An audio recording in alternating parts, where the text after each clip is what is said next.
반갑습니다. 우리 좌우성도 인사하겠습니다. 한 주간 평안하셨습니까? 반갑습니다.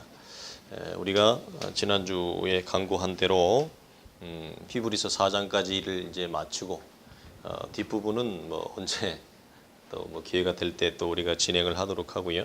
또 5장부터 나오게 되어진 5장, 6장, 7장에 나오게 되어지는 부분이 우리 어른들은 들어도 이렇게 좀 괜찮은데 우리 아이들이 듣기에는 굉장히 좀 반복되어지는 구약적 개념과 대제사장과 예수 그리스도의 그 관계를 설명하는 게 우리 아이들이 듣기에는 너무 아직 어려요. 듣기에는 들어도 들을 수는 있겠습니다만 아이들이 듣기에는 그 설명 자체가 너무 아이들한테 좀 너무 버겁겠다라는 생각도 많이 들고, 그리고 우리가 히브리서를 통해서 받았던 적지 않은 유익들이 있는데 그런 부분들이 많이 우리가 해소가 되어져서 이제 우리가 밑에 있는 교회와 서로 이렇게 하나가 되어지는 차원에서 말씀을 우리가 지금 이 거듭남이라고 하는 주제는 우리가 이미 좀 나눴습니다만 우리 아파트 안에 있을 때 했죠. 이 주제를 상당히 좀 오래됐는데 조금 추가적인 부분이 있어요. 그래서 거듭남의 어떤 개념, 기본, 거듭남이 무엇인가, 그 다음에 거듭난 자의 상태, 그 다음에 거듭남에 대해서 오해하는 것. 거듭난다고 하는 게 뭐냐면 구원 얻음이죠. 구원에 대해서 설명을 쭉 하는 거예요. 그런데 생각보다 우리가 알고 있는 구원, 거듭남, 중생에 대해서 우리가 많이 취약하다. 그러니까 무슨 말이냐면 기독교 신앙의 기본기인 구원, 어떻게 보면 기독교 신앙의 요체는 구원이에요. 그걸 우리는 다른 말로 하면 복음이라고 설명을 하는데, 내가 복음의 대상과 구원 얻음에 있어서 내가 취약하면 그 외에 다른 것들에 대해서 시도하고 다른 것들에 대해서 우리가 맛보는 것이 그렇게 큰 유익이 없어요. 그리고 그것은 별로 나에게 많은 신앙적인 살찌움과 영향력으로도 다가오지 않고 그저 이론과 지식으로 지나가 버리는 많은 격가지가 되어질 수 있다. 그래서 기독교 신앙이 가장 중요한 게 내가 하나님의 아들 예수 그리스도를 통해서 구원함을 받는 것, 구원함을 받은 상태, 그리고 구원을 우리가 이 땅에서 충만하게 허락하신 삶 속에서 이루어가는 것, 이게 중요한 것인데 이 부분에 있어서 우리가 놓치고 있는 부분들이 많다. 그래서 우리가 거듭남의 첫 개념을 우리가 좀 다음에 또 뒤에가 거꾸로 우리가 나눌 수도 있고요. 오늘은 주보에 소개되어진 대로 구원받지 못한 상태, 즉 거듭나지 못한 자의 상태를 설명을 우리가 여러 가지로 할 수 있겠습니다만 우리가 이 나누는 내용으로 오늘 이 내용을 중심으로 해서 좀 몇 주 동안 제가 볼 때는 한 2, 3개월 정도 가지 않을까 싶은데, 그리고 나서 복음서를 하나로 통일해서 같이 좀 나누려고 설교를 좀 이렇게 좀 조정을 해보겠습니다. 자, 우리 하나님의 말씀 에베소서 2장 1절로 3절까지 있는 말씀, 신약 성경 311페이지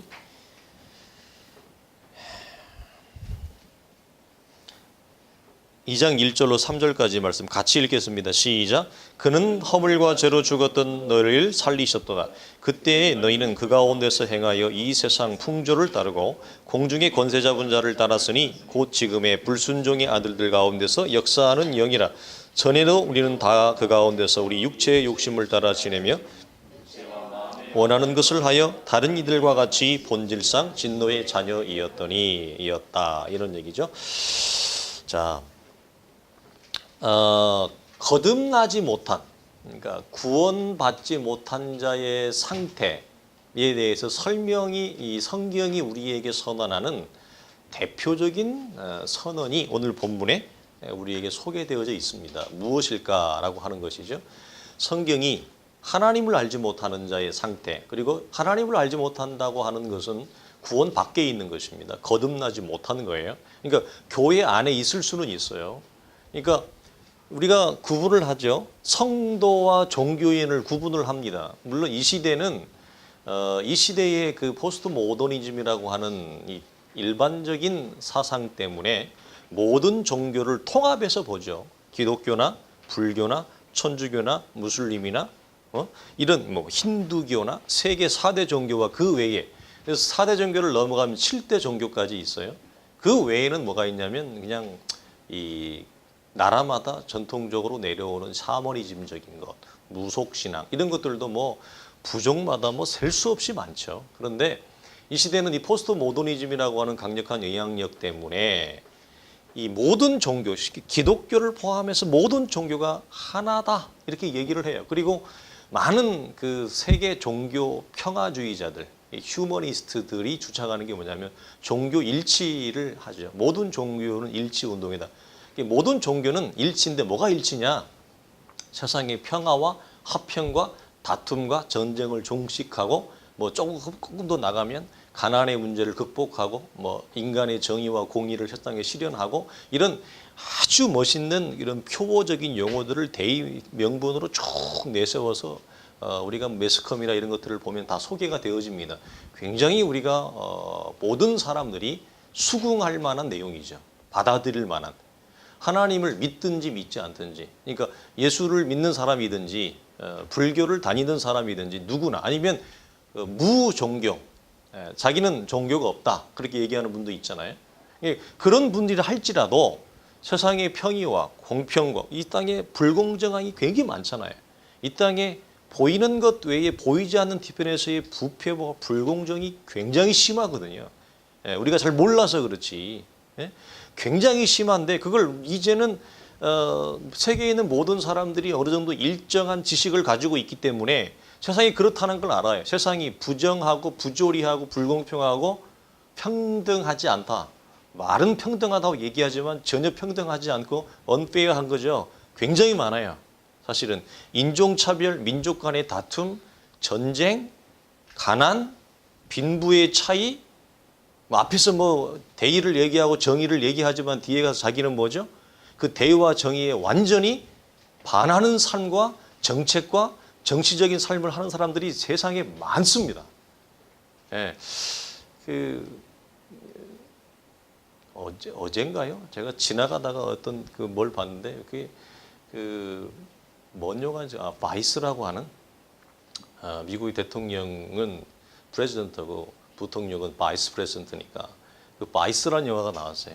그 앞에 살짝 간략하게 컨사이스하게 나와주는 게 있는데 미국이 이라크를 침공할 때 그 감독이 영화를 이렇게 앵글을 잡았는데 기가 막힌 대조를 해요. 뭘 하냐면 참 그거 보고 하면 기가 막히다. 조지 W 부시 대통령이 저는 기억을 하죠. 이라크의 대전쟁을 이라크 침공에 대한 전쟁을 선언하고 백악관에서 이렇게 이제 이라크에 대해서 우리가 세계 평화와 연합군이 이 테러리스트에 대해서 공격한다는 것을 발표할 때 기억나죠. 그리고 그날 밤에 이 미국의 함대가 가서 이라크를 패트리어트로 막 총 공격하는 거 그 장면 기억합니까? 밤에 그때 백악관에서 카메라를 탁 찍는데 저처럼 찍어요. 찍는데 책상에 앉아서 연설을 아주 멋있게 하잖아요. 근데 그 밑에 뒷면에 연설을 하는데 대통령의 뒷모습을 앵글이 옮겨요. 이렇게 옮기면서 앉아있는 의자 밑으로 쭉 내려요. 그러니까 뭐 하고 있냐면 미국의 조지 부시 대통령이 앞에서는 굉장히 멋있는 얘기를 하는데 다리를 달달달달달달달달달달 떨어요. 경망스럽죠. 말은 굉장히 예의 있게 아주 상식적이고 아주 세련된 용어를 사용해서 말을 쫙 하는데 뒤에는 다리를 달달달달달달 떨고 있어요.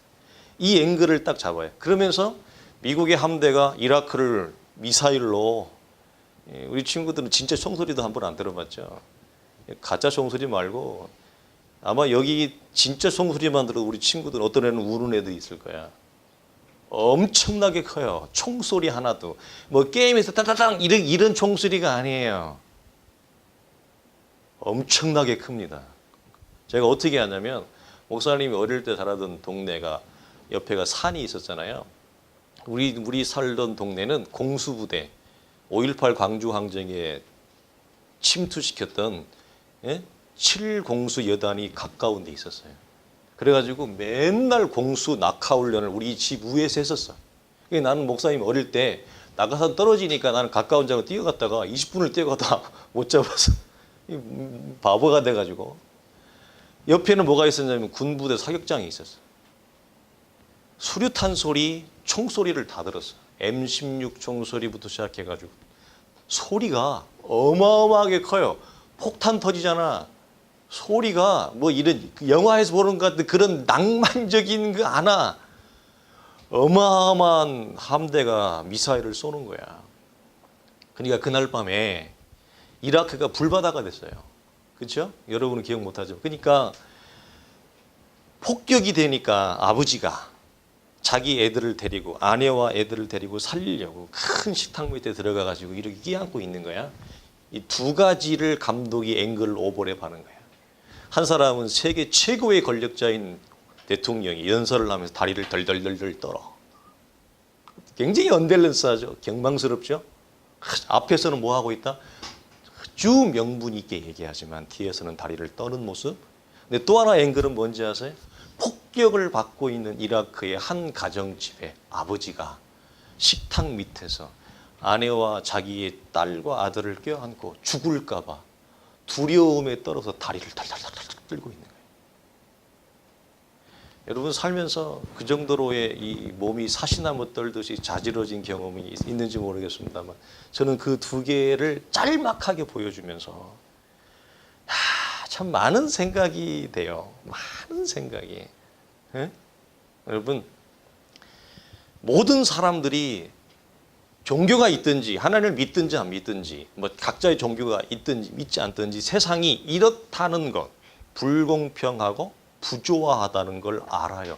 어느 정도는 지식들이 다 이제는 보편화되어져서 그래서 모든 사람들이 외치는 종교의 일치와 세상의 평화와 화평과 전쟁의 종식과 고아와 가난을 이런 거에 대해서 여러분 주장을 외치면 모든 사람들이 여러분 거기에 대해서 호감을 가지고 여러분 공의하고 하는 게 여러분 맞죠. 멋있습니다. 사실 맞습니다. 누구나 거기에 대해서는 반기를 들 사람이 없습니다. 그렇죠? 반기를 드는 것은 반민족주의자나 반사회주의자나 테러리스트 이런 극단주의자들밖에 없을 거예요. 세상이 파괴되기를 원하는 사람들. 그런 사람들 외에는. 그러나 우리가 나누려고 하는 것은 이런 세상의 종교가 하나다. 모든 종교가 일치이다. 종교의 평화, 화평을 유창하는 이런 것을 나누는 이런 상태에 있는 것을 성경이 얘기하지 않아요. 성경이 말하는 성도와 이런 세상의 종교의 평화와 화평을 말하는 종교인은 구별돼요. 성경은. 그래서 크리스찬과 종교인은 달라요. 용어 자체가 다르다고 그랬어요. 네? 그래서 어떤 영어에서도 교회만 왔다 갔다 하는 사람들 종교인이에요. 그래서 교회만 그냥 쉬운 말로 교회만 왔다 갔다 해. 그러니까 처치 고스라는 말을 써요. 교회만 갔다가 들어가. 이 처치 고스예요. 이 사람은 구원 안에 있는 사람이에요? 구원 받은 사람이에요? 구원 받은 사람이라는 뜻이 아니라는 거예요. 그 사람은 교회만 왔다 갔다 하는 거 어릴 때부터 그냥 그게 처치 고스예요. 이 사람은 구원하고 아무런 상관이 없어요. 무슨 말이냐? 구원하고 상관이 없다는 말은 하나님하고 아무런 상관이 없어요. 이 사람은 하나님의 아들이신 예수 그리스도를 믿지도 않아요. 그리고 자기가 하나님 앞에 죄인 된 거에 대한 깊은 절감이나 체감이 한 번도 없어요. 그냥 교회만 왔다 갔다 하는 사람이에요. 그 사람을 종교인이라 그래요. 성도는, 기독교인은 구원을 받은 사람이에요. 하나님을 아는 사람이에요. 예수 그리스도의 십자가의 은혜를 그는 경험한 사람이에요. 종교인하고 성도는 완전히 달라요. 의자에 여러분이 앉았다가 가면 이 의자가 지금 히터가 안 돼 있는데 여러분이 40분 동안 1시간 앉아있다가 가면 의자가 따뜻해지죠. 그래서 의자만 대표해주고 간다. 그 웜 시트라는 말을 써요. 실제로. 이건 약간 뭐냐. 거듭난 하나님의 사람이 아닌 성도가 아닌 그냥 종교인 교회만 다니는 사람을 처치 고스 교회 의자만 따뜻하게 대표해주고 가요. 사람이 자기 체온으로. 웜 시트야. 의자만 대표주고 가는 사람이 달라요.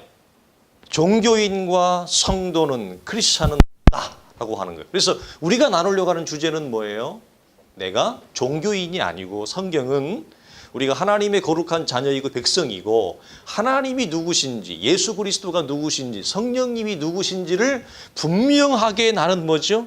내 온 인격과 온 세포가 온 몸이 온 정신이 뭐죠? 그분을 만나고 알고 그분이 누구신가에 대한 분명한 영적인 인식을 가지고 있느냐. 이게 어리다고 불가능하지 않다. 성경은. 어리다고. 나이 든 사람만이 아니라 어른아이라 할지라도 이 은혜가 하나님으로부터 주어지기 때문에 충분히 가능하다라고 하는 것을 성경이 말합니다. 그래서 다시 한번 물어봐요. 성경이 구원 밖에 있는 거듭나지 못한 자의 상태에 대해서 성경이 국가대표식으로 쓰는 대표적인 용어가 뭐라고 그래? 오늘 본문에 읽었죠. 뭐라고 해요? 죽었다. 너는 하나님에 대하여 죽어 있다. 하나님을 알지 못한다. 하나님과 아무런 관계가 없다. 구원 밖에 있다. 나는 종교인이다. 이런 뜻이에요. 교회는 다니지만 종교인의 상태에 있는 거예요. 성도의 상태가 아니라. 이걸 성경이 말합니다. 그래서 죽은 상태로 오늘 1절에도 뭐라고 얘기하는가 보세요. 허물과 죄로 뭐라고 성경을 보세요. 죽었다. 죽었던 너희를 살렸다. 뒤에도 5절에 보면 뭐라고 그래? 허물로 죽었다. 죽은 상태. 그런데 목사님, 나는 지금 목사님 얘기를 듣고 있는데요. 나는 살아있는데요. 나는 걸어서 학교도 다니는데 물도 먹으러 다니는데 엄마 아빠한테 잘 덤비는데요. 싸우기도 잘하는데요. 노래도 잘하는데요. 춤도 잘 추는데 나는 살아있잖아요. 성경은 이 근육으로 살과 뼈로 되어져 있는 이 머리카락으로 되어진 옷을 입고 있는 이 상태, 이 몸을, 육체의 상태가 살아있는 것을 성경은 살아있다고 얘기하지 않아요. 살아있다고. 성경은 이 육체적인 생명이 죽어있는 것을 죽었다라고 얘기하고 있지 않고 무엇이 하나님을 알지 못하는 영적인 생명이 무엇하던가 죽어있는 것을, 즉 하나님에 대해서 아무런 감각이나 감지나 인식이나 감정이나 정서나 어떤 반응을 갖지 못하는 상태를 뭐라고 얘기한다고요? 죽었다라고 얘기해요. 그래서 우리가 다 연약해서 하나님의 말씀하심에 대해 우리가 온전한 순종을 하는 분들이 매우 드뭅니다. 그리고 굉장히 부분적으로 순종을 해요. 그러나 성경이 말하는 우리가 하나님에 대하여 순종하는 게 뭐예요? 하나님에 대해 순종할 수 있는 게 뭐예요? 하나님의 말씀을 듣고 그의 말씀에 순종한다고 하는 것은 하나님이 살아계시다라고 하는 것을 뭐죠? 내가 인식할 때. 우리는 이제 우리 자녀들이 이쪽에 있는 애들은 아직 어려서 그렇지만 이쪽에 있는 애들은 좀 컸어요. 잘 나눴네. 이 저학년일 때는 뭐가 뭔지 몰라가지고 그냥 뭐 땡깡도 무리고 좀 말도 안 듣고 하고 좀 그러지만 이렇게 조금 이쪽 넘어가면 이제 가운데 있는 애 빼고 좀 넘어가면 뭐냐면 부모님한테 잘 덤벼. 그죠? 잘 덤벼. 살아있다는 걸 알아. 부모님의 음성이 들려. 그래도 잘 부모님에게 뭐예요? 불순종하고 잘 덤벼. 이건 뭐 하는 거예요? 여러분, 화를 내고 부모님한테 짜증을 내고 어떤 거예요? 반응이에요. 무엇에 대해서? 부모님이 말씀하는 것에 대해 내가 반응을 하는 거야. 부모님이 안 계시면, 부모님이 아무 말씀 안 하면, 만약에 말씀이 없고 부모님이 안 계시면 무엇이 없을까? 내가 반응이 없지. 말씀이 들리지가 않는데, 말씀이 없는데, 부모의 말이. 부모가 안 보이는데 무슨 반응을 하겠어요? 성경이 하나님의 말씀에 대해서 반응하지 못한다. 그게 순종이냐 불순종이냐. 또 하나님의 말씀하심에 내가 기쁨이냐 즐거움이냐. 아니면 하나님의 말씀에 내가 거역함이냐. 하나님의 말씀에 내가 불쾌함이냐. 반응을 보이는데 하나님에 대해서 죽은 사람은 하나님이 어떤 말씀을 해도 아무런 반응이 없어요. 거듭나기 이전에 구원 밖에 있는 사람은 하나님의 말씀하심에 아무런 반응을 안 해요. 이걸 성경이 뭐라고 얘기한다고요? 하나님에 대하여 죽었다 얘기하는 거예요. 죽었다. 자, 저기 꽃이 보이잖아요. 자, 만약 여러분이 눈이 없어. 눈이 안 보여. 자, 넥타이 보이지? 예? 이 넥타이가 마음에 드세요? 넥타이가 무효라 마음에 들어? 색깔이나 이 디자인이 마음에 들어?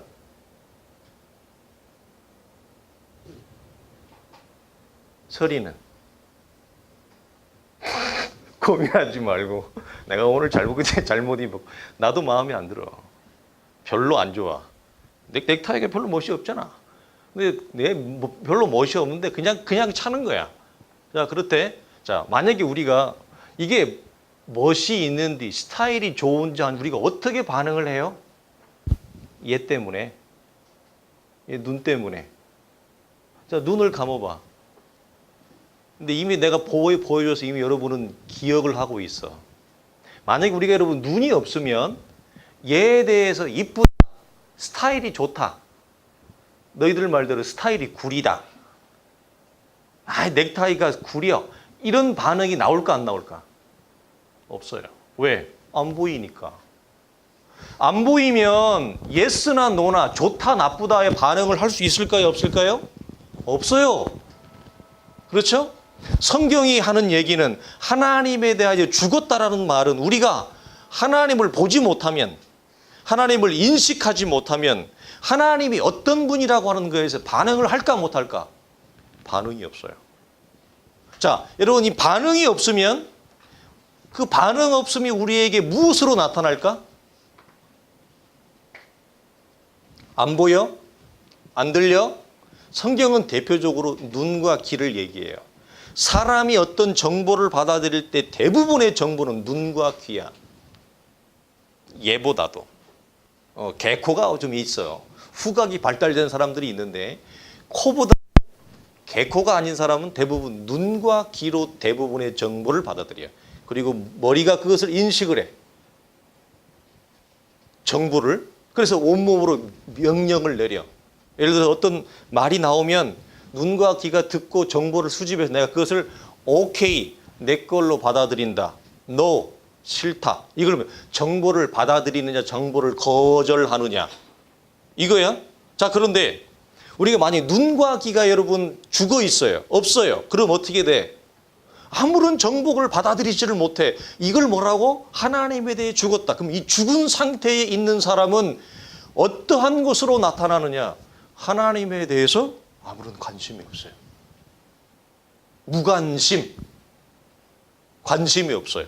하나님이 나를 사랑한대. 관심이 있을까 없을까? 아무런 관심이 없어요. 하나님이 아들이 나를 위해 십자가에 돌아가셨대. 관심이 있을까요 없을까요? 아무런 관심이 없어요. 신발을 사준대. 어글리 슈즈를. 그건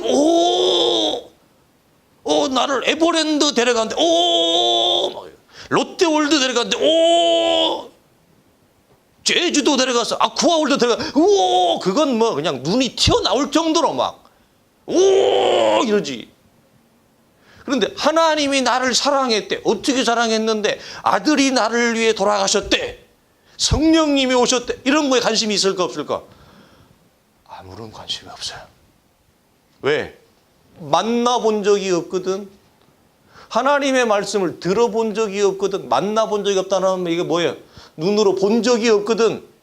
하나님을 만나본 적도, 하나님의 말씀을 들어본 적도, 그것이 어떻게 나타난다? 죽은 상태가 하나님에 대하여 무관심하다. 아무런 관심이 없다. 그래서 하나님의 말씀이 주일날 예배를 통해 우리 속에 전달되어질 때, 여러분의 들릴 때 잘 보세요. 그 하나님의 말씀에 대해 내가 관심이 있는가? 하나님의 말, 이걸 성경은 다른 말로 하면 하나님의 말씀을 사모하는가? 말씀을 사모하는가? 말씀을 기다리는가? 이걸 성경이 얘기를 해요. 이게 없으면 우리는 어떤 상태에 있다? 하나님에 대하여 죽은 상태다. 이걸 얘기해요. 그게 무슨 말이에요? 나는 하나님과 아무런 관계가 없는 상태. 이렇게 얘기할 수 있어요. 성경이 이걸 가장 우리에게 기본적으로 얘기를 합니다. 그래서 죽음은 여러분, 죽었다는 얘기는 대표적으로 무엇이 없다는 거예요? 생명이 없다는 거예요. 죽었다는 얘기는. 근데 이 생명이 어떤 생명을 얘기한다? 이게 몸으로 살아있는 우리 뼈와 살로 이루어진 육체적 생명을 말하는 게 아니라 영적인 생명을 말한다. 그래서 하나님에 대하여 아무런 영적 감각이나 인식을 반응을 하지 않는다라고 얘기를 합니다. 그런데 중요한 게 있어요. 자, 오늘 본문에 소개되어지는 이런 하나님께 속한 것, 하나님이 누구신가에 대해서 성경은 우리가 거듭나기 이전에 우리가 하나님에 대하여 이처럼 하나님이 나를 사랑하시고 하나님이 나에게 내가 하나님 앞에 죄악된 삶을 살면 하나님이 나를 싫어해요. 예를 들어서 하은아, 내가 엄마 아빠 말 안 듣고 내 마음대로 막 살아. 내 마음대로 막 산다니 내가 하고 싶은 대로 막 해. 내가 욕심을 막 부려. 그럼 아빠 엄마가 막 너무너무 잘하네. 너무 잘하네. 내가 옷도 사줄게. 너무너무 네가 잘 사는구나. 내 용돈도 올려줄게. 내가 화장품도 사줄게. 이러지. 부모님이 싫어하셔. 부모님이 얼굴이 편하지 않으셔. 부모님이 마음이 속이 상해. 이런 걸 몰라. 내가 죄를 따라 내 욕심을 부리고 내 마음대로 살아가면 하나님이 나를 슬퍼하고 하나님이 나를 기뻐하지 않는다. 하나님이 성경에 이걸 우리에게 진노하신다. 이렇게 말하는데 하나님이 내 삶에 대해서 진노하시고 하나님이 내가 살아가는 삶의 방식에 대해서 하나님이 기뻐하지 않고 하나님의 마음이 속상하다. 부모의 마음이 슬픈 것처럼 하나님의 마음이 슬프다. 이것에 대해서 무엇하지 않는다? 아무런 반응이 없어. 몰라. 근데 이 사람은 어떤 착각을 하냐면 자기가 교회를 나와. 교회 나오고 주일을 지켜. 주일 예배를 드렸어. 뭐 주일 학교를 갔어. 중고등부를 갔어. 뭐 성가대도 해. 뭐 교사도 해. 교회에서 뭐 봉사도 해. 그래서 자기는 주일을 지켰고 예배도 드렸고 뭐 11조도 했고 성가대도 했고 뭐 차량 봉사도 했고 이거 했으니까 자기는 거듭났다고 생각해. 구원받았다고 생각해. 무엇이 없는데 하나님이 나를 사랑하시는다고에 대해서 아무런 반응, 감각이 없고 하나님이 나에 대해서 슬퍼하시는 것에 대해서 뭐죠? 아무런 감각이나 반응이 없어. 하나님에 대해서는 반응과 감각이 없으면서 자기가 교회 와서 무엇을 참여하고 한 것이 원인이 되어서 자기가 구원받았다고 생각해. 이거 엉터리 방터리야. 이게 율법이야, 이게. 이게 율법의 신앙이야. 이게 율법을 기초한 신앙, 그래서 반드시 그래서 변화도 없고 생명도 없어. 우리가 복음과 율법에서 나눴던 거예요. 근데 복음 위에 선 신앙은 자기가 무엇을 한 것 때문에 기뻐하고 즐거워하고 내가 무엇을 행한 거, 내가 헌신한 것 때문에 내가 예수를 잘 믿는다고 생각하지 않고 하나님의 말씀에 내가 함량이 턱없이 부족하다라고 하는 사실 때문에 괴로워하고 슬퍼하고 하나님 앞에 회개하고 돌이키는 거예요. 응? 부모님의 마음이 슬퍼. 하나님의 마음이 슬퍼. 이걸 뭐 한다? 감지한다라고 하는 거예요. 자, 그래서 우리가 이렇게 거듭나기 이전에는 성경이 우리에게 중요한 선언이 있어요. 내가 하나님에 대하여 죽었다. 하나님의 말씀, 하나님의 사랑, 하나님의 진노하심, 하나님의 긍휼하심, 하나님의 오래 참으심, 이런 것에 대하여 내가 하나님에 대하여 알지 못한다, 죽었다라고 하는 사실을 자기 자신이 알까 모를까? 전혀 몰라. 언제 아냐?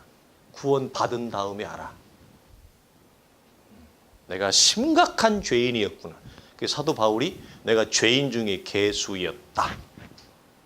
이렇게 표현하는 거예요. 그냥 죄인이 아니라 죄인 중에 대장이었다. 이런 고백을 언제 합니까? 구원받은 이후에, 거듭난 이후에. 그래서 내가 거듭나기 이전에는 자기가 하나님 앞에 얼마나 큰 죄인이고 얼마나 큰 하나님의 사랑을 내가 무시했고 얼마나 하나님의 오래 참으심과 긍휼하심과 하나님의 인내의 말씀을 내가 무시하고 살았는지에 대해서 알아요? 몰라요?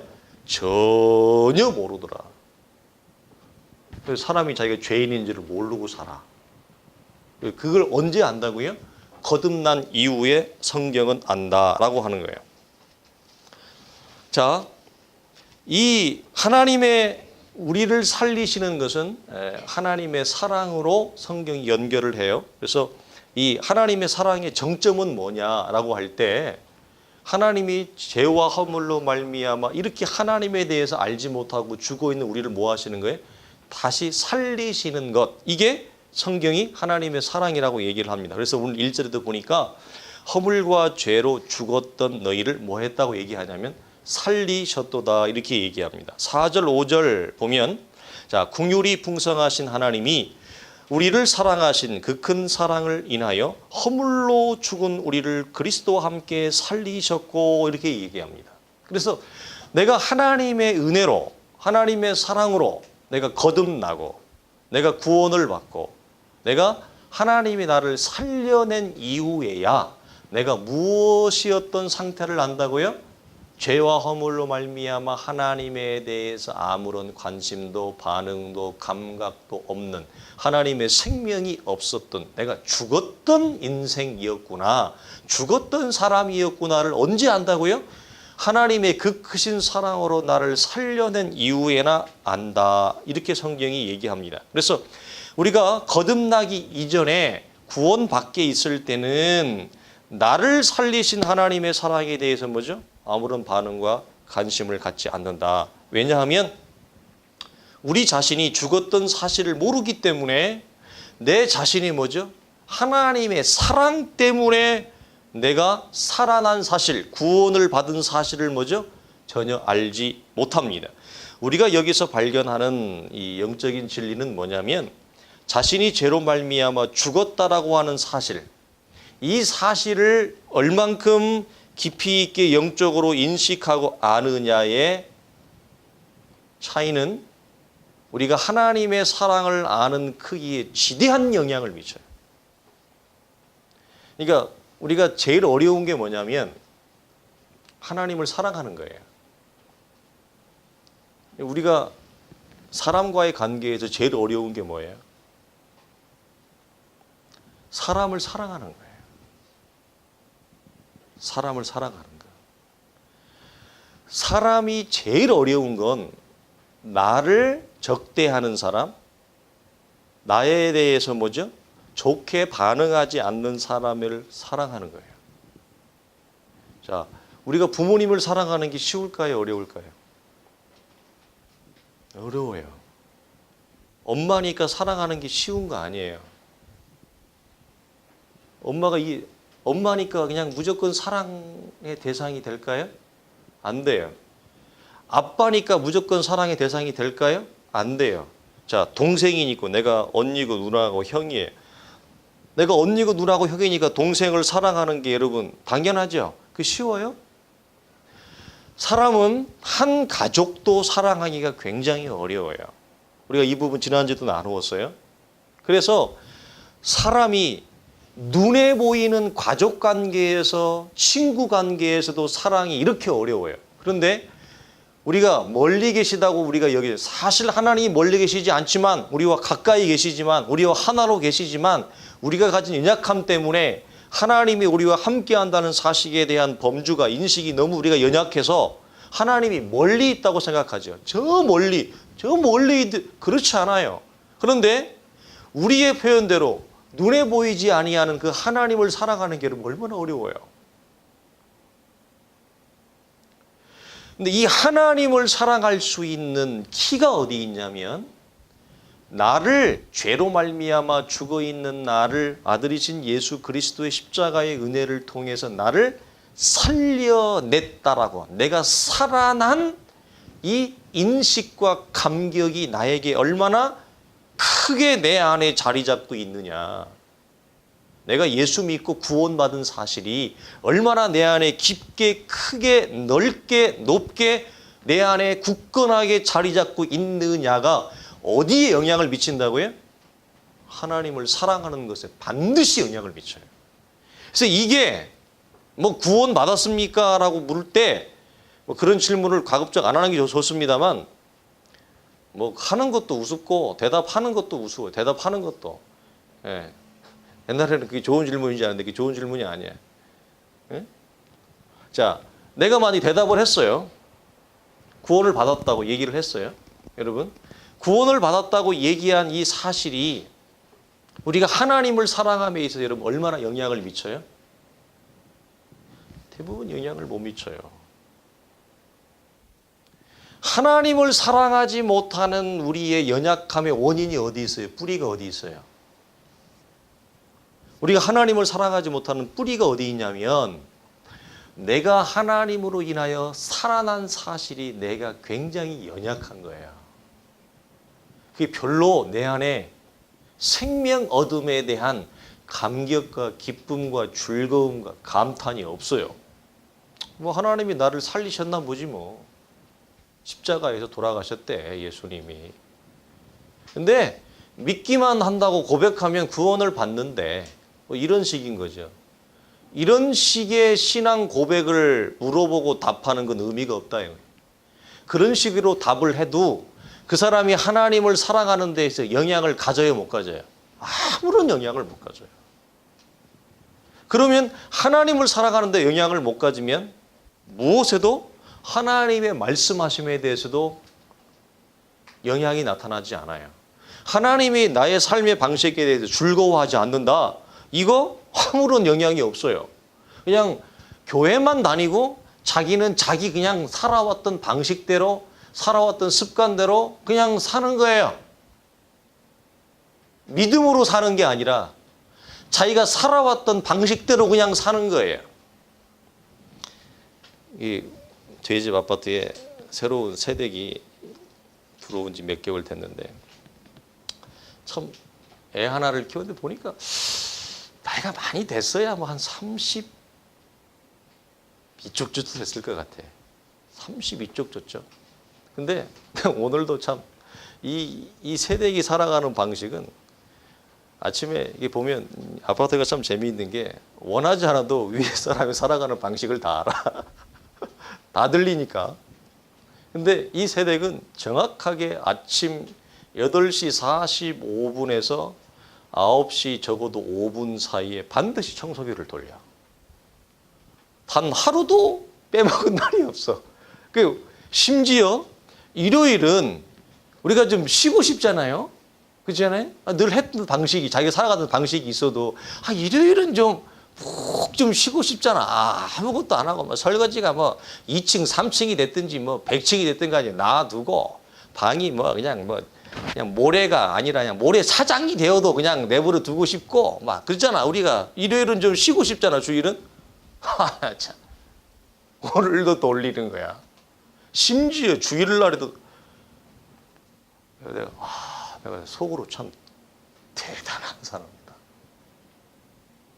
젊은 여자가 어떻게 저런 삶의 방식을 가지고 있을까? 제가 드리고 싶은 얘기는 그 여자를 칭찬하면서 사람은 저마다가 이렇게 살아가는 삶의 방식이 있어요. 이 방식대로 그냥 사는 거야. 그게 좋은 방식일 수도 있고 나쁜 방식일 수 있지만 오늘 우리가 나누는 초점에서는 뭐죠? 하나님의 말씀하심이 자신이 살아가는 삶의 방식에 영향을 미친다, 안 미친다? 하나도 안 미쳐. 안 미치고 자기가 살아왔던 방식대로 그냥 살아가는 거야. 오늘도 나는 8시 45분이 됐으니까 청소기를 돌린다. 이건 좋은 예지만, 좋은 방식이지만 나는 돌린다. 내 살아갔던 방식에 대해서 하나님의 말씀이 아무런 영향을 못 미치는 것. 이걸 우리가 고민을 하는 거예요. 그래서 우리가 나누는 이 주제는 내가 거듭났느냐 거듭나지 않느냐 이 절대적인 우리가 필요를 확인할 수도 있지만 무엇을 또 확인하는 거예요? 내가 신앙적 자람이 내 영적인 상태가 어떤가라고 하는 것을 우리 스스로에게 보여줍니다. 그래서 우리가 죄로 말미암아 죽었던 존재가 하나님의 사랑으로 살아났다라고 하는 이 사실, 이것을 어떻게 얼마나 크게 내 안에 자리 잡고 있느냐 여러분에게 물어보세요. 그 사실이 크기의 정도에 따라 하나님을 사랑함과 하나님의 말씀을 청종함과 하나님의 말씀을 즐거워함과 이게 어디에 전부 다 영향을 반드시 미쳐요. 반드시 미쳐요. 가장 강력해요. 근데 이게 약한데 다른 거 백날 해봤자 안 돼요. 이해하시죠? 이게 약한데 기도 백날 해도 안 되고, 이게 약한데 교회 와서 헌신 백날 해도 안 되고, 이게 약한데 교회 와서 아무리 뭐 일 많이 하고 뭐 열심히 있게 아무리 뭘 동원해도 안 돼요. 그럼 며칠 가다가 다 사그라들어요. 다 씨가 없어져 버려요. 무엇이 우리 안에 크게 자리 잡아야 된다. 하나님의 아들이신 그리스도의 은혜로 내가 살아난 이 사실이 뭐죠? 커야 돼요. 이것이 클 때 뭐죠? 기도의 힘으로도 가고, 봉사의 힘으로도 가고, 헌신의 힘으로도 가고, 열심의 힘으로도 가고, 충성의 힘으로도 가고, 하나님의 나라를 위해 걸어갈 수 있어요. 이게 약하면 뒤에 있는 건 다 약해요. 그런데 우리가 어떤 실수를 해요? 내가 하나님의 자녀인가를 생명의 원인을 가지고 비추는 원인으로 자기를 확인하는 그 사실로 돌아가지 않고 내가 무엇을 안 하고 있는가로 돌아간다고요. 이것도 율법이란 말이에요. 내가 뭘 지금 안 하고 있지? 그거 한다고 좋아지지 않아요. 나의 존재로 돌아가야 돼. 그리스도 안에 새로워진 존재의 초기로 돌아가야지. 완전히 리셋을 해야 되지. 그 상태로 안 돌아가고 많은 실수를 뭐냐. 당신은 새벽 기도를 안 나와서 그래요. 당신은 수요 기도회를 안 나와서 그래요. 당신은 11조를 안 해서 그래요. 예? 당신은 묵상을 안 해. 이건 여러분 전부 격가지예요. 격가지. 격가지는 격가지일 뿐이에요.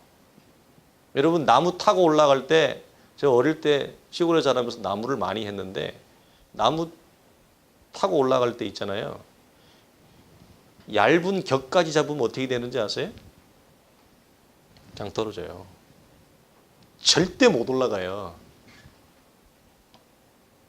여러분 요즘 보면 뭐 요즘에 그 자연인이라는 프로나 해가지고 그런 것도 많이 나오고, 저 뭡니까 또 뭐 약초꾼들 뭐 그런 것도 많이 나오잖아요. 여러분 그 사람들 산에 올라갈 나무 탈 때 저 나무 꼭대기에 있는 거 열매 찾을 때 여러분 TV 보세요. 그 사람들이 몸통을 잡고 올라가는지 격까지 잡고 올라가는지 보세요. 격까지 잡고 올라가면 다 떨어져 다 죽어요. 다 죽어요.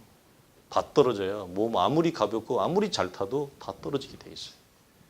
끝까지 안전하게 올라가려면 몸통을 차고 올라가요. 몸통을 잡고 아이젠 같은 걸 몸통에 찍으면서. 그건 격가지예요. 몸통은 뭐예요? 내가 하나님의 아들로 살아난 사실, 그리스도 안에 새로운 피조물, 새로운 존재가 되어진 이 사실에 대해 내가 얼마나 크게 영적으로 내 안에 이게 들어와 있느냐. 이건 약한데 격가지를 아무리 해도 격가지일 뿐이에요. 그러니까 신앙이 어떻게 된다고요? 맨날 격가지를 뱅뱅뱅뱅 순례하고 다니는 거예요. 격가지만을 순례하는 신앙은 격가지에서 뭐죠? 멈추는 오류를 범하게 되어지는 거예요. 그래서 오늘 우리가 이 말씀은 사람은 자기 스스로 자기가 하나님 앞에 죽었던 사실, 그리고 자기 자신의 죄악의 밑바닥이 어떻게 하나님 앞에 얼마나 깊은가 우리가 하나님의 은혜로 살아나게 되는 알아요? 몰라요? 몰라요. 그래서 사람은 다 그럼 그 상태는 어떻게 살아요? 사사기가 주는 것처럼 자기 소견에 오른 대로 무슨 말이에요? 다 자기 잘난 맛대로 사는 거예요. 그래서 우리가 에레미야 11장 9절에 보면 이렇게 얘기해요.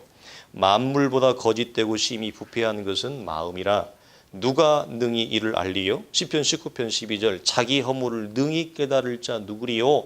나를 숨은 허물에서 벗어나게 하소서. 이렇게 얘기합니다. 그래서 우리가 살아날 수 있었던 것은 이런 죄악의 덩어리, 죄된 본성에서 하나님에 대해서 알지 못하고 죽어있고 자기의 소견에 오름대로 욕심대로 살아가도 그것이 하나님의 마음의 죄요, 하나님에게 진노요, 이런 걸 전혀 모르고 자신이 살아왔던 양 삶의 방식을 오늘도 나는 돌린다 해서 가는 이걸 우리가 언제 안다고요? 구원을 얻은 이후에. 근데 우리가 구원을 받았다고 하는데 내 삶에 하나님의 말씀이 미치는 영향력이 뭐죠? 작다는 것은 어디에 원인이 있다? 격가지를 잡지 말고 내가 그리스도 안에 새로워진 존재로 태어난 사실에 대해서 내가 뭐죠? 굉장히 약하기 때문에 그렇다. 즉 다른 말로 하면 뭐죠? 신앙 고백이 굉장히 부스러기처럼 돼 있어요. 근데 우리는 그걸 그냥 이렇게 한 걸로 이렇게 대충 발라버리고 넘어와요. 했겠지 하고 쇠면 바르듯이 밀가루 반죽을 대충 얼버무리고 넘어가요. 그리고 교회 안에서 시간이 오래 지나가 버려요. 자기도 하나님의 자녀라고 하는 이 생각의 큰 허울 속에 그냥 갇혀 있는 거예요. 그런데 자기 삶을 가만히 보면 하나님의 말씀이 내 삶에 미치는 영향력은 굉장히 작아요. 굉장히 작아요. 우리가 이걸 어떻게 이해를 해야 될까요? 그 원인이 뭐냐는 거예요. 성경은 우리가 이것을 우리에게 얘기한다라고 하는 것입니다. 그래서 우리가 살아날 수 있었던 것은 그 크신 하나님의 사랑과 긍휼과 은혜 때문이었다라고 하는 것. 이 사실을 우리가 기억하고 우리가 하나님의 자녀됨에 있어서 하나님 편에서 볼 때 우리를 살려낼 만한 선한 재료나 어떤 선한 이유와 원인이 우리에게 없어요. 전혀 없어요. 우리는 죄악 덩어리였어요. 우리 다음 주도 나누겠지만 오늘도 얘기했죠. 만물보다 심히 부패된 것은 사람의 마음이에요. 창세기를 보면 하나님이 인생을 지으시고 얼마 안 돼서 뭐라고 얘기하시죠? 어린아이로부터 노년에 이르기까지 사람의 생각이 항상 악하여. 이게 사람의 본성이고 사람의 정체예요. 본체예요. 그러니까 우리가 기억하실 것은 우리가 사람을 볼 때 너무 이상적으로 보지 마세요. 이상주의적으로, 자꾸 휴머니스트적으로 보지 마세요. 이럴 때는 뭐가 필요하냐면 현실적인 분석이 굉장히 우리에게 필요해. 냉철한 현실적 분석. 사람은 그렇게 여러분 이상주의적인 존재가 못 된다. 이 면에 있어서는 현실적이어야 돼요. 그래서 우리가 우리의 자녀를 볼 때 내가 하나님 앞에 얼마나 만물보다 심히 부패된 존재라고 하는 이 죄인된 사실에 대한 깊이 있는 자리 잡음이 없으면 우리가 우리의 자녀를 볼 때도 무엇이 안 보일까요? 이 아이가 하나님의 구원이 필요하고 하나님의 은혜가 필요하고 하나님의 은총이 필요해서 구원을 받아야 될 죄와 죄인된 자리에 있구나. 이게 뭐예요? 안 보인다고요. 왜? 내 자신이 그게 작으니까. 내 자신이 죄인이었다라고 하는 깊은 인식이 작으니까 내 자식도 안 보이는 거예요. 다른 사람도 안 보이는 거예요. 이상적으로만 보이는 거예요. 이상적인 게 뭐예요? 내 자식한테는. 이쁜 거지 그냥 자식이. 이쁜 것이 전부예요. 이쁘고 그게 이상주의적인 게 전부예요. 아니에요. 우리는 자식이 이쁘지만 이 아이는 하나님의 은혜와 구원이 필요한 사람이에요. 내가 이쁨으로 이 아이를 구원할 수 없어요. 내가 아무리 이뻐해도 이 아이가 스스로 구원받을 수 없어요. 예수 그리스도의 구원의 은총이 필요하다는 사실이에요. 우리의 부모가, 우리의 형제가, 우리의 아내와 남편이 내가 그렇게 죄의 깊은 자리에 있었던 것처럼 내 아내도, 내 남편도, 우리의 부모도, 우리의 형제도 뭐죠? 그런 죄의 깊은 자리에 있었던 존재라고 하는 걸 그걸 잊지 마세요. 우리는 이 말이 무슨 말이에요? 그래서 결론은 우리는 뭐예요? 하나님의 은혜가 아니면 이 죄의 자리에서, 죄의 사슬에서, 죄인의 자리에서 뭐죠? 우리는 우리 스스로 건져서 뛰어나올 아무런 능력과 실력이 우리 속에는 없다는 거예요. 이걸 우리가 여러분 볼 때 이게 뭐죠? 저는 이게 현실적이라고 봐요. 이게 뭐 대단한 뭐 수준 높은 어떤 그런 수준이 아니라 우리가 내 자신을 현실적으로 직관하는 거예요. 그리고 우리의 자녀를, 우리의 부모를, 우리의 형제를 현실적으로 먼저 직시하는 거예요. 여러분 뭐 죄송한 얘기인데 뭐 이상이 밥 먹여줍니까? 네? 이상이 밥 먹여줘요? 이렇게 얘기하면 좀 더 우리가 좀 잘 제 주변에도 이상주의자들이 있는데 이상주의자들은 다 배고파요. 죄송한 얘기인데. 이상주의자들은 현실이 없는, 현실 직시가 없는 이상주의자들은 다 배고파요.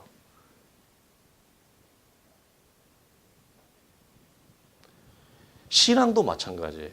기독교의 신앙도 여러분 현실 직시가 없이 이상만 다 배고파요. 그 현실 직시는 뭐예요? 나라고 하는 인생의 존재, 사람이라고 하는 존재가 하나님 앞에 이처럼 구원과 은혜가 필요한 죄악의 깊은 구렁텅이에 있는 존재구나. 이걸 뭐죠?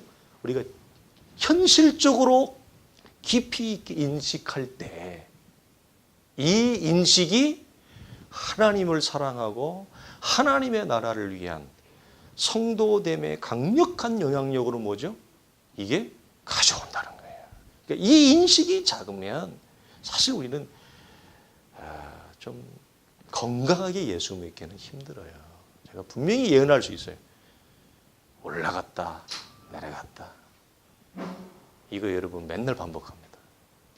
보세요. 조금 예수 잘 믿느냐고 하다가 툭 떨어지고 그러다 또 한참 헤매고 또 이따 쭉 올라가다가 뚝 떨어지고 이걸 평생 반복합니다. 왜 그런지 아세요? 하나님의 자녀됨에 대한 인식이 굉장히 연약하고 작기 때문에 그래요. 이게 작으면 고절을 올라갔다 내려갔다 올라갔다 내려갔다 이걸 자기도 원하지 않아요. 자기도 그걸 싫어해요. 자기도 벗어나고 싶어요. 근데 이게 벗어나지지가 않아요. 이 테두리를 뛰어넘지를 못하는 어려움이 우리 속에 여러분 후폭풍으로 찾아옵니다. 그래서 사랑하는 성도들이 우리 자녀들에게 당부하고 부탁하고 싶은 것은 내가 하나님의 자녀로 살아난 이 사실에 대한 나는 현실적인 직시가 있느냐 그리고 그것이 나에게 얼마나 크냐라고 하는 것. 이게 우리에게는 말할 수 없이 절대적이고 말할 수 없는 생명의 필요성이라고 하는 사실을 같이 나누고 싶었습니다. 기도하겠습니다. 하나님 아버지 감사합니다. 우리는 하나님의 은혜가 아니면 여전히 죄 가운데 있고 내 욕심과 내 생각에 사로잡혀 하나님 내가 옳은 줄만 알고 걸어갔을 것입니다. 그러나 아들의 죽으심 십자가의 구속의 은혜로 말미암아 우리를 살리시고 새롭게 해주시어서 우리가 얼마나 하나님 앞에 소망이 없고 죄악된 존재였고 죄의 깊은 자리에 있었고 우리가 행하는 모든 것들이 하나님을 대항하는 것이었는가를 하나님 알 수 있게 되었습니다. 이것이 하나님의 은혜가 아니고 무엇입니까? 주여 우리에게 은혜를 주시고 더 큰 은혜를 주시고 은혜 위에 은혜로 하나님 내려주시어서 하나님 우리가 하나님의 은혜로 살아났다라고 하는 이 사실에 대한 말할 수 없는 생명의 하나님 탄생의 즐거움과 감격과 기쁨과 감탄과 경이함이 하나님 우리 속에 생수처럼 넘쳐날 수 있는 은혜를 허락해 주시어서 우리의 허락되어진 모든 삶의 영역에 하나님 믿음으로 걸어가는 모든 삶의 걸음걸이에 우리의 원천이 되게 하시고 생명의 능력이 되게 하시고 믿음의 능력이 되어줄 수 있도록 우리 사랑하는 성도들을 붙들어 주시고 축복하시고 이 은혜가 우리의 자녀들 속에 임할 수 있도록 우리 하나님 은혜 주시어서 예수 그리스도의 십자가의 구속의 은총과 피의 권세가 죄와 사망의 권세를 깨뜨리고 부활하신 주님의 그 능력이 우리의 자녀들을 구원하는 그 은혜 가운데로 인도하여 주시옵소서. 우리 주 예수 그리스도의 이름으로 간절히 기도하옵나이다. 아멘. 이제는 우리 주 예수 그리스도의 은혜와 우리 하나님의 크신 사랑과 성령의 감화감동 역사하심이 죄와 사망 가운데 있어 하나님의 은혜가 아니면 소망이 없고 하나님의 은혜가 아니면 진노와 영원한 사망과 지옥의 불구덩이에서 헤매일 우리를 예수 그리스도의 은총으로 살려내신 은혜 앞에 감사하며 우리에게 주어진 날 동안 그 하나님을 사랑하며 그 하나님을 높이며 예배하며 찬송하며 경외하기를 원하는 사랑하는 온 성도들의 믿음의 아름다운 고백과 삶의 걸음 위에 이제로부터 영원토록 항상 함께 있을지어다. 아멘.